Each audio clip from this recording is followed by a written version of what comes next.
Recording started. So today we looking into the reflection and refraction of light. And we, as anything in science, when we modeling something, we make some model. So we make some simplifications of the real situation. With the light, in many cases we can consider that light travels in the straight line. That's what we will be considering.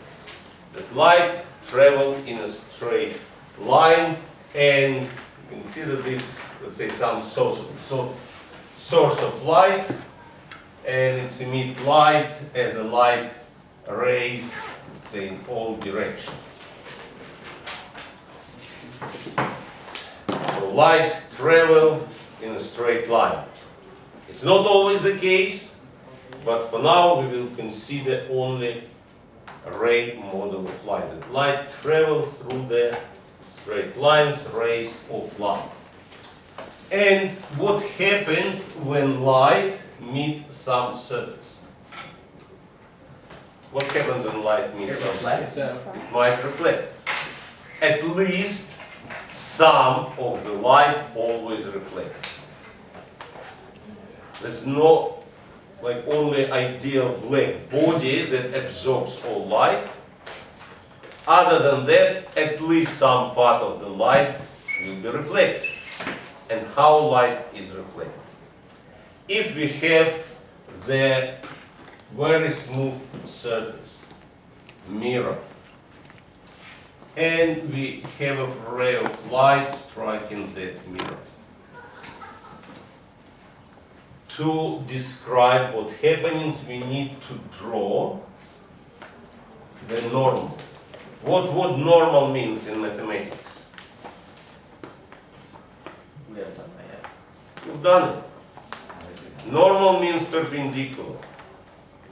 Normal means perpendicular. Mathematical term in normal means, so we draw the line at the right angle to the mirror.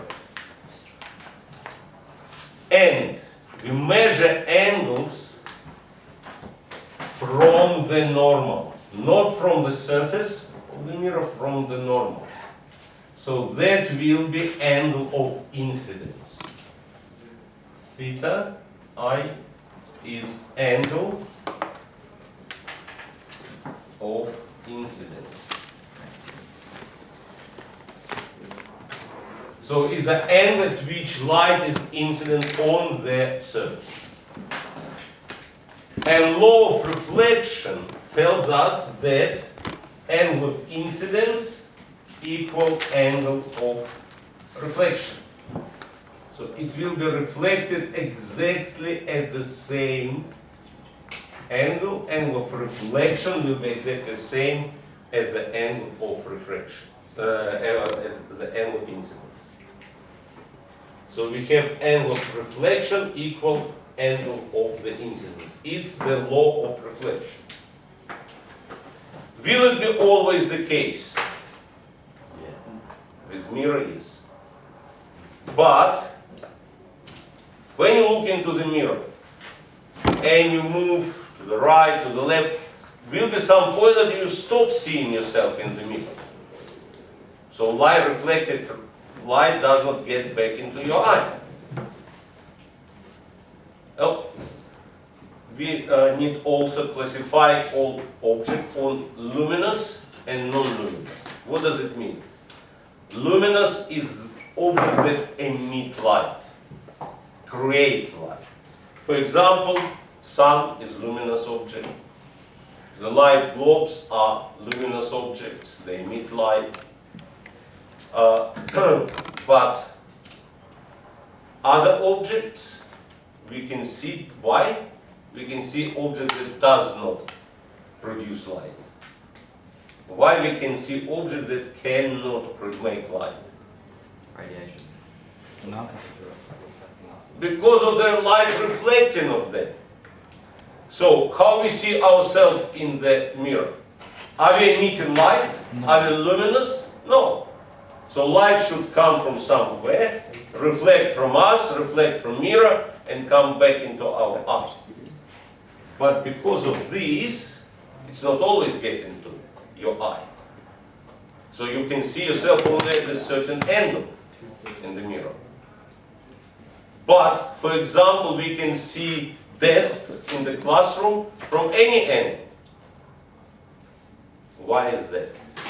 Yes? Because light bounces off all like sides of it, and every part of it. Yes? Because, yes? Because the light only travels straight. I travel straight and reflect straight, but we have, this is a mirror, very smooth surface. Other objects, does not have that smooth surface. This reflection called regular. Regular. But there is also diffuse reflection. If you look reflection, if you look on the microscopic level, even it seems that desk is quite smooth. But if you look on the microscopic level, it's not that smooth. It will be something like this. So when light strike it, at every point, the law of reflection happens. But each point it will strike at different angles. So light reflects in all directions. That's why we can see, let's say, tables or something else from different angles. This is called diffuse reflection.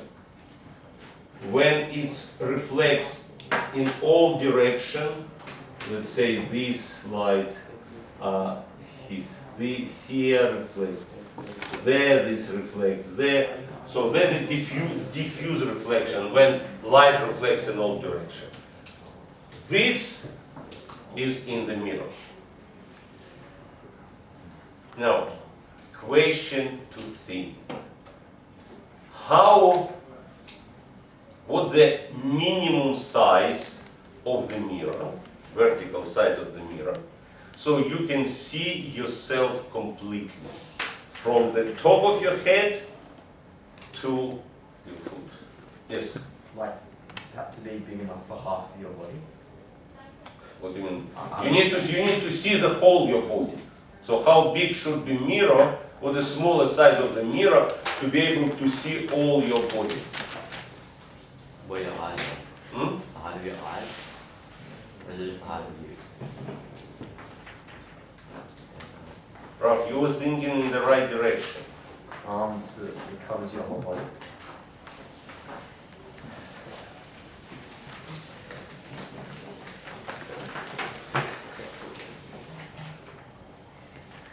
So, then the person, let's say, and eyes are here.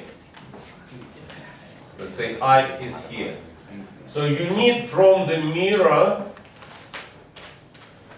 to light from your foot after reflection get into your eye.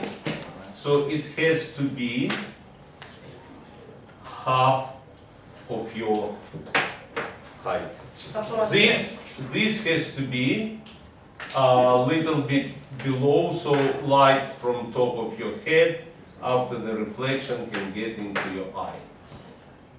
You said that half of you can fit into mirror, which is not exactly the mirror has to be half of your height. So if it's half of your height, then you can see yourself completely. That's the smallest size that you can see yourself completely. Now another question to think. If we put two mirrors, no, I'll ask this question later. If you walk toward the mirror with a speed, let's say, 2 meters per second, how fast your image in the mirror and you will approach each other? 4 meters per second. Because if you build image in the plane mirror, this is an object, this is a mirror. To build an object, we draw the ray and it's reflected. Use other color for reflected. It's reflected backwards, and we need to see this is another ray coming from the same point, and it's reflected. Will they ever meet? The image will be made where the reflected rays meet each other. Will they ever meet each other, those two rays? No, they're going away from each other, they diverge. But if we connect, if we continue those rays back, and where those continued rays, those extension of the rays meet, there we will get an image. And it will be at the same distance. So this distance will be same as this distance. You see yourself, your image, behind the mirror at the same distance as you are. Now, this type of image called this type of image called imaginary.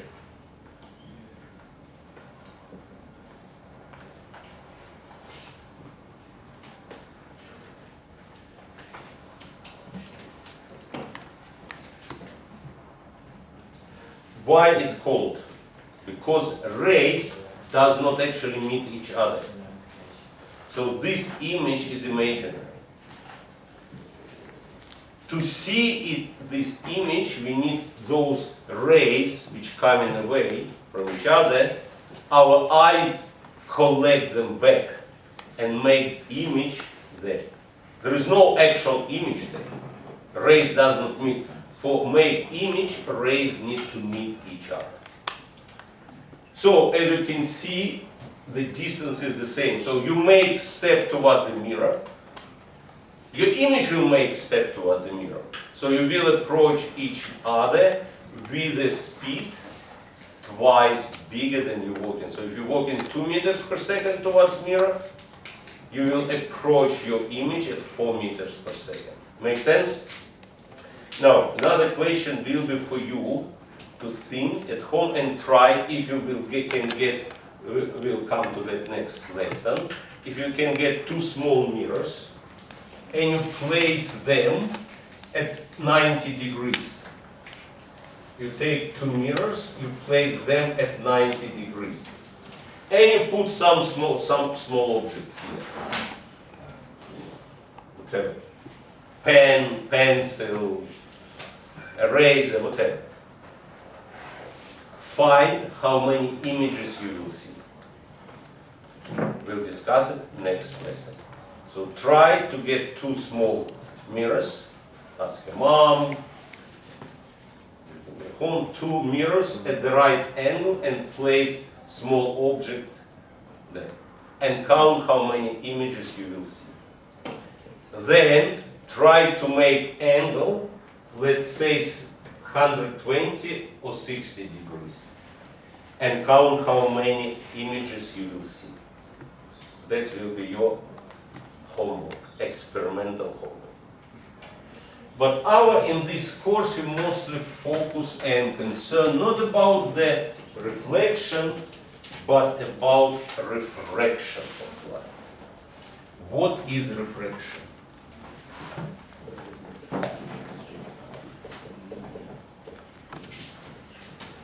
If you take a glass with the water, and you put, let's say, spoon into it, and you look at it, what it looks like? Yes, sir. So, it looks like it is, but it's not. What it looks? It doesn't matter. Have you ever looked on the spoon in the glass with the water? Yeah. It's warm. It looks like it's broken. It looks like this spoon broken. Do it at home. Put the spoon into the glass with the water and look at it. And you will see it looks like the spoon is broken. That's part in the water, not connected to the part that is above the water. Why is that? Why is that? Because we have two different mediums, air and water. And light changes its direction when it's coming from one medium to another. And why it's changing direction? Because it's moving with a different speed. We've learned that speed of light in the vacuum, c equals 3 times 10 to the power of 8 meters per second. But if light enters another medium, let's say glass or water, it slows down. Why it slows down? Density. Light is what? Electromagnetic wave. And medium has electric properties, has electric charges. So this electromagnetic wave interact with the electric charges in the medium. And so it slows down. And that ratio, speed of light in the vacuum divided by speed of light that is in vacuum, empty space, and that is speed of light in the medium. This ratio denoted N and called refractive index. Refractive index. N equal as a refractive index. So let's say if a refractive index for water equal 1.33, what will be the speed of light in the water? How will you find it? Use If you rearrange this formula, what V will be equal? C over N. It will be C over N. So equal 3 times 10 in the power of 8 divided by 1.33. What it will be equal? Use your calculators, divide 3 by 1.33.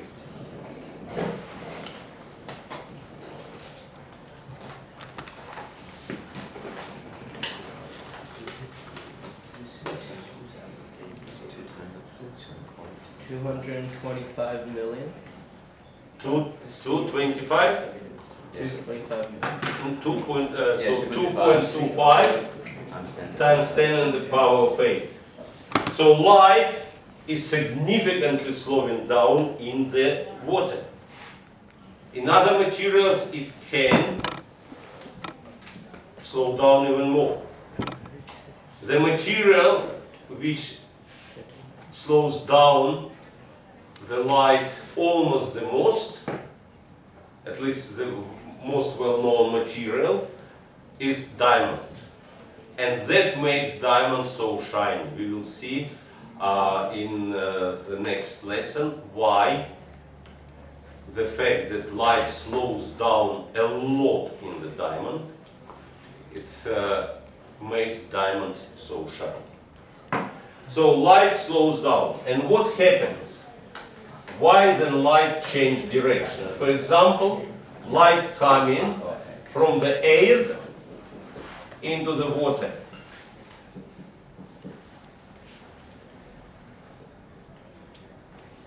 So that's light coming, and we measure angles from the normal. And when it's entered the water, it bends. Light bends. When it's come from air into the water, it bends toward the normal. Why it happens? Slows down. Yes, it slows down. So a ray of light does not have infinitely small thickness. So here is the ray of light coming. And we have this. To look on what I'm showing will be quite important for your understanding. We have light coming, the ray of light, it has some width. Even we consider that it's infinitely thin, it has some width. It's coming. This end of the ray enter in the water. and slows down. But this still moving faster. What happened? This slows down, that moving faster, it's turned. This end slows down, that still moving fast. That's why it's bent. If it will be going from water into the air, what will happen?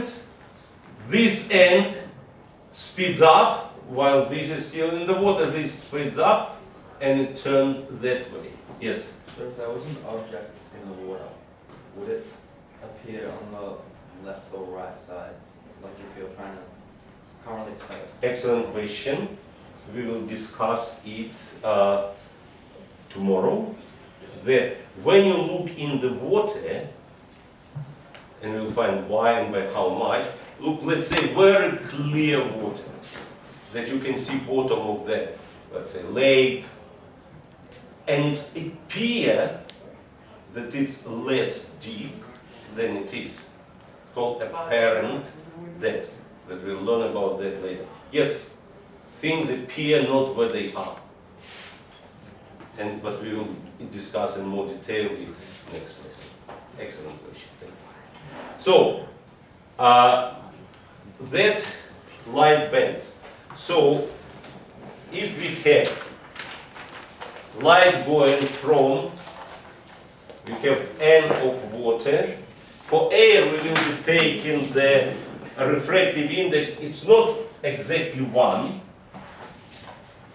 By the way, water refractive index should be compared to 1. Greater than 1, less than 1. Less than? Greater. It always will be greater than 1. Because light in any medium moving slower than in the vacuum. So N always greater than 1. But in air, it's very close to 1. It's something like, from the memory, 1.00008, something like this. I might be wrong, but something like that. So, we will, for all our equation or calculations, we will be taking the refractive index of air, we will be taken as 1. Now, so we have N1, this is N2. And if N2 greater than N1, what does it mean? Where light moving faster? In medium 1 or medium 2? 1. In medium 1 is light moving faster. So we have light enter from, when light slows down, it bends to the normal. If light speeds up, coming from water into the air, it bends away from normal. And those angles, this called angle of incidence, this called angle of refraction, they are related through the so-called Snell's law. Snell's law.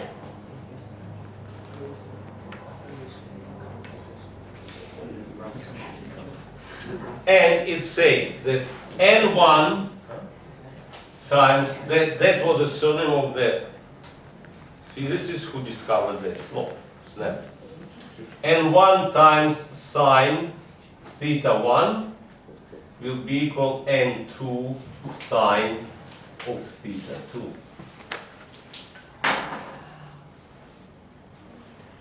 We can also rewrite it using the speed of light in each of those mediums. Because N1 equals C over V1, N2 equals C over V2. Substituting here, C cancels out and you'll get sine theta 1 over V1 equals sine theta 2 over V2. So it can be rewritten in terms of the speed of light in each medium. Yes.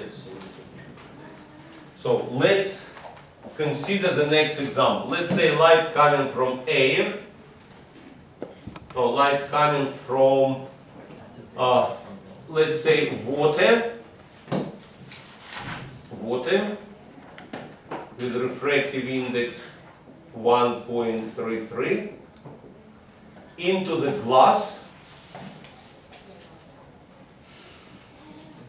with a refractive index 1.5. First of all, can you tell me what will be the speed of light in the glass?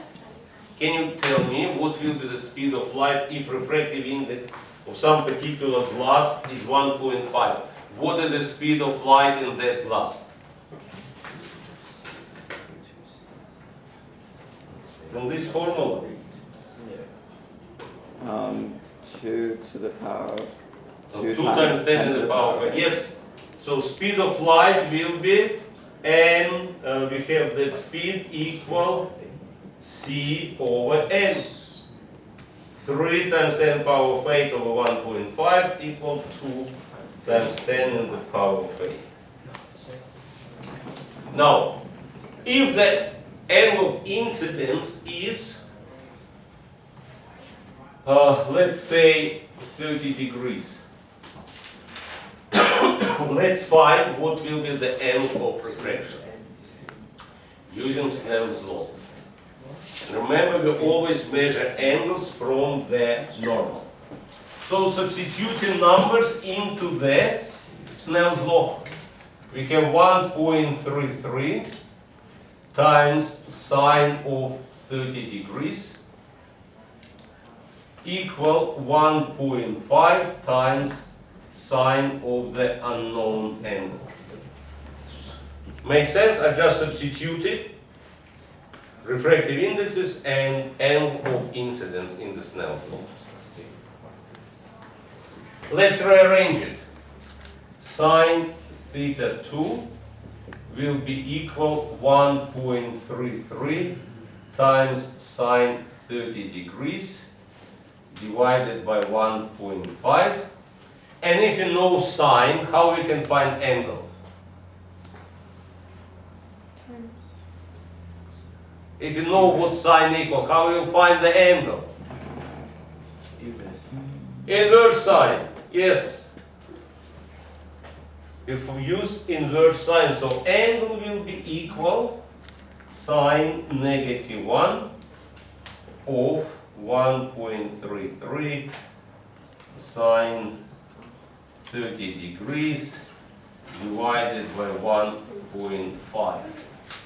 And you put it into your calculator.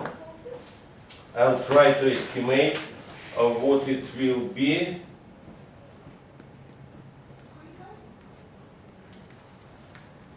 (2.6 times 10 to the power). Is your calculator in radians? No. In degrees? It will not be 2, that will be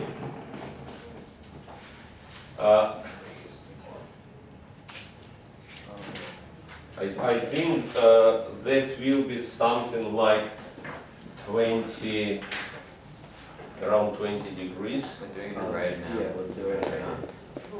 Hmm? We're doing it in Great. No, you need to do it in degrees. Oh, do you want degrees or right? You need, this is 30 degrees. Okay. So 26.31. So 26 degrees. Okay, that's the reflection and refraction of light.